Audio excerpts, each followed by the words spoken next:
USB pass-through for the 510 with the 510 connector on it. All you need is one of these things. It's basically it's not one of those. I don't see how you could use one of these because they don't have the little rod that the connectors have in the center of them. At least I don't see it. I haven't tried it yet. So you have one of these laying around, the little small little adapters that extend. You cut it in half and you can make two ends for this. Now what I did is I took a pair of needle nose pliers and I stretched it out a little bit. Inside here, I haven't done this one yet, but you take it and you stretch it out until just a little bit. You gotta match it up, and then I took the wire cutters and I took a little snip out of the end there.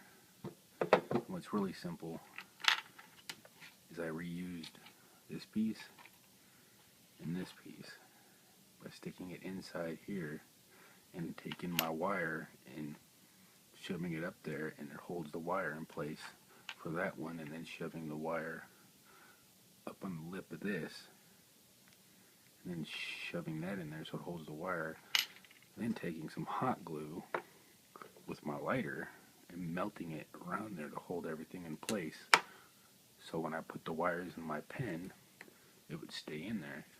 I got this little button out of a broken CD-ROM drive.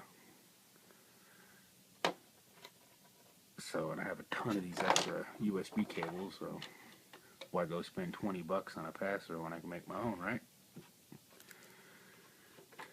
Took me about 3 hours to figure it out. Now it won't take me as long.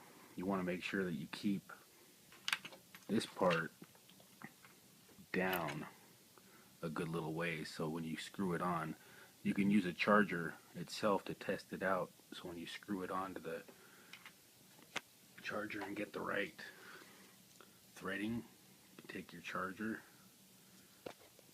you can test it,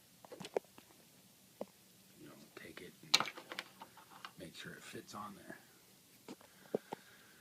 I think I got it all there. Any questions, send me a comment. Alright, later.